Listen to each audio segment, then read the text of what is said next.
दोस्तों, अमीर होना या अमीर बनना तो हम सभी चाहते हैं। हम सभी चाहते हैं कि एक एज के बाद हमें कोई भी काम ना करना पड़े, सारा पैसा अपने आप आता रहे और हम फाइनेंशियली फ्री हो जाएं। लेकिन ऐसी क्या प्रॉब्लम्स आती हैं जिनकी वजह से लाखों की इस भीड़ में कुछ ही लोग फाइनेंशियली फ्री बन पाते हैं, जबकि सोचते तो सब लोग हैं। तो दोस्तों, वो प्रॉब्लम है एसेट के ऊपर पैसे इन्वेस्ट ना करना। एक गरीब माइंडसेट और एक अमीर माइंडसेट वाले लोगों के बीच में यही फर्क है कि एक गरीब माइंडसेट वाला व्यक्ति जीवन भर पैसे कमाने के बाद भी वो सिर्फ लायबिलिटीज पर ही खर्च करते रहता है और वो उन्हें बढ़ाता ही रहता है, जबकि एक अमीर माइंडसेट वाला व्यक्ति लग्जरीज से पहले एसेट्स बनाना शुरू कर देता है और आगे भी उनके नंबर्स को बढ़ाता ही जाता है। और यही एक कारण है जिसकी वजह से वो बहुत जल्दी फाइनेंशियली फ्री हो जाता है। अब आपके दिमाग में चल रहा होगा कि यार ये एसेट्स और लायबिलिटीज में फर्क क्या है, तो आइए इन्हें बहुत ही सिंपल वर्ड्स में समझने की कोशिश करते हैं। मान लीजिए कि आप एक 22 साल के यंग टैलेंटेड इंडिविजुअल हैं। आपने अपनी ग्रेजुएशन कंप्लीट करके जॉब करना शुरू कर दिया है और अब आपकी मंथली इनकम जनरेट होने लगी है। अब आप डेली अपने ऑफिस में जाने के लिए पब्लिक ट्रांसपोर्ट का यूज करते हैं, लेकिन ऑफिस में आपके बाकी सारे कलीग्स अपनी अपनी कार लेकर आते हैं। उन्हें देख देख कर अब आपका भी मन करने लगता है कार खरीदने का। अब आप डिसाइड करते हैं कि 10 लाख रुपए की एक कार 0% EMI पर उठा लेता हूँ। अब आप शोरूम जाते हैं और एक चमचमाती नई कार फाइनेंस करा लाते हैं। बस यहीं से शुरू हो जाती है आपकी लाइफ में लायबिलिटीज की शुरुआत, क्योंकि आप इस कार को अपने पर्सनल काम के लिए यूज करेंगे। आप इससे घूमने जाएंगे, रिलेटिव्स के यहाँ जाएंगे या फिर आप इससे ऑफिस जाएंगे और आप हर महीने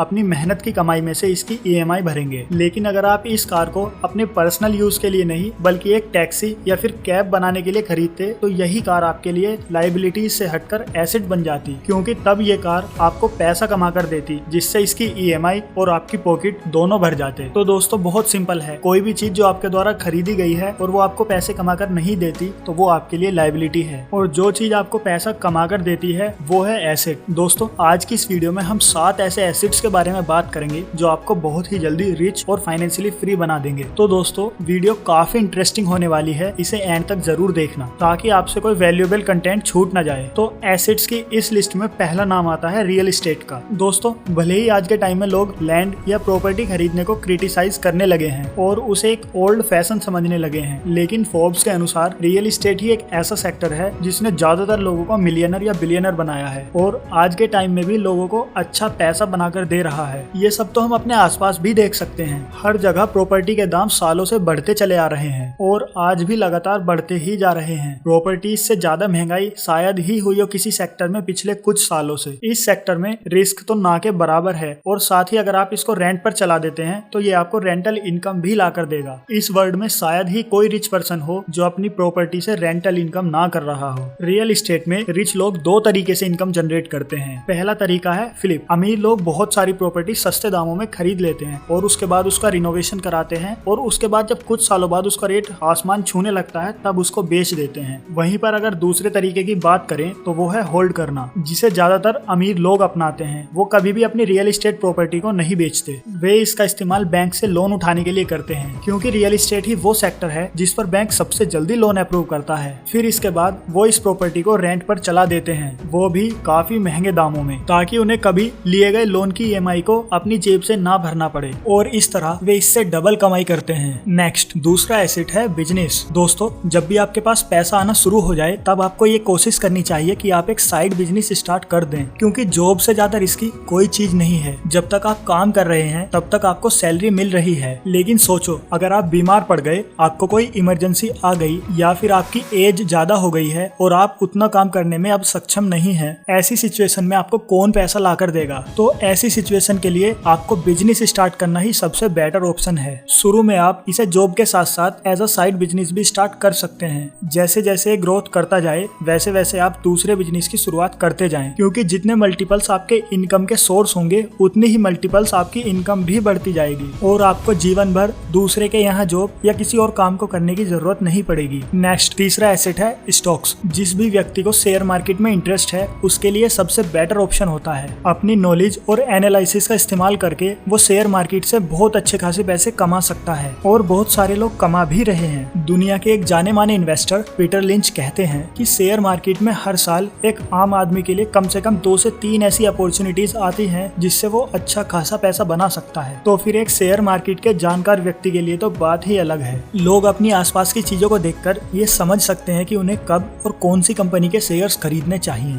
जैसे कि एक नॉर्मल पेंट करने वाले पेंटर को पता होता है कि इस साल मार्केट में कौन सा पेंट सबसे ज्यादा सेल कर रहा है और लोग क्यों उसे ही ज्यादा खरीद रहे हैं। जैसे अगर एक ट्रक ड्राइवर का एग्जांपल लें तो उसे ये बात बहुत अच्छे से पता होती है कि किस कंपनी के टायर सबसे ज्यादा अच्छे हैं और लोग किस कंपनी के टायर्स इस साल सबसे ज्यादा खरीद रहे हैं। लेकिन प्रॉब्लम ये है कि लोग अपने फील्ड को छोड़कर जिसमें उनकी सबसे ज्यादा एक्सपर्टीज है वो उसके अलावा बाकी सारे सेक्टर्स की कंपनियों के शेयर्स खरीदने की कोशिश करते हैं और यही वजह है कि शेयर मार्केट में ज्यादातर लोगों का पैसा डूब जाता है और फिर लोग कहना शुरू कर देते हैं कि शेयर मार्केट बहुत रिस्की है। लेकिन सच्चाई ये है कि लोग अपनी नॉलेज और एक्सपर्टीज का अच्छे से इस्तेमाल नहीं करते। लेकिन दोस्तों, अगर आपके पास शेयर मार्केट का नॉलेज बिल्कुल भी नहीं है तो आप सिंपल इंडेक्स फंड में भी इन्वेस्ट कर सकते हैं, क्योंकि इसके अंदर हमेशा ही टॉप कंपनीज होती हैं और इसकी वजह से आपको एक अच्छा खासा रिटर्न भी मिल जाता है और यहाँ पर आपका रिस्क फैक्टर भी ना के बराबर होता है। जब जब स्टॉक मार्केट डाउन जाना शुरू हो जाती है तब अमीर लोग ज्यादा से ज्यादा इंडेक्स फंड में पैसा इन्वेस्ट करना शुरू कर देते हैं, जो कि उन्हें बदले में 15% तक के रिटर्न देता है, जो कि शायद ही कहीं मिल पाए। वॉरेन बफेट कहते हैं कि मार्केट में तभी सबसे ज्यादा पैसा इन्वेस्ट करना चाहिए जब लोग पैसा इन्वेस्ट करने से डर रहे हों और रिच माइंडसेट वाले लोग ऐसा ही करते हैं। जब भी मार्केट क्रैश होती है तब मिडिल क्लास और पुअर लोग घबरा जाते हैं और उसका रिजल्ट ये होता है कि वो अपने स्टॉक्स बेचकर जल्दी से जल्दी बाहर निकलने की कोशिश करते हैं, जबकि वो लोग ये बात भूल जाते हैं कि जो स्टॉक उन्होंने ऊंचे दामों में खरीदा था अब वो इस सिचुएशन में ऐसे दामों में उसको बेचकर घाटे का सौदा करेंगे। वहीं पर दूसरी तरफ रिच माइंडसेट वाले लोग मार्केट क्रैश होने का फायदा उठाते हैं, क्योंकि उस समय सारे स्टॉक्स के प्राइस कम हो जाते हैं और वो ऐसी सिचुएशन में लो प्राइस पर इन स्टॉक्स को खरीदते हैं और जब मार्केट अप होता है तब वो उसको अच्छे से प्रॉफिट के साथ बेच देते हैं और इस तरह गरीब और गरीब हो जाता है और अमीर हो जाता है। नेक्स्ट 4th नंबर का एसेट है कमोडिटीज। रियल एस्टेट के बाद अगर कोई सबसे ज्यादा सेफ एसेट है तो वो है कमोडिटीज, यानी कि सोना और चांदी। अगर हम हिस्ट्री को उठाकर देखें तो गोल्ड की मांग हजारों सालों से बनी रही है और आने वाले हजारों सालों तक गोल्ड की मांग मार्केट में बनी रहेगी। गोल्ड एक ऐसा मेटल है जो हमेशा से ही कीमती रहा है और लगातार इसकी कीमतों में बढ़ोतरी होती रही है। यहाँ तक कि जो दुनिया के ज्यादातर स्टॉक मार्केट इन्वेस्टर हैं वो लोग क्या करते हैं, जब भी स्टॉक मार्केट क्रैश होकर नीचे जा रही होती है तब वो स्टॉक्स के साथ साथ गोल्ड और सिल्वर में भी इन्वेस्ट कर देते हैं, क्योंकि ये सबसे ज्यादा सेफेस्ट ऑप्शन होता है उनके लिए। उन्हें ये पता होता है कि इनकी वैल्यू कभी भी कम होने वाली नहीं है, बल्कि दिन प्रतिदिन ये बढ़ती ही जाएंगी। नेक्स्ट 5वां एसेट आता है कैश। दोस्तों, आप लोगों को लग रहा होगा कि यार कैश कैसे एक एसेट हो सकता है, लेकिन सच यही है कि आपके पास कैश होना किसी सुपर पावर से कम नहीं माना जाता मार्केट में। यहाँ तक कि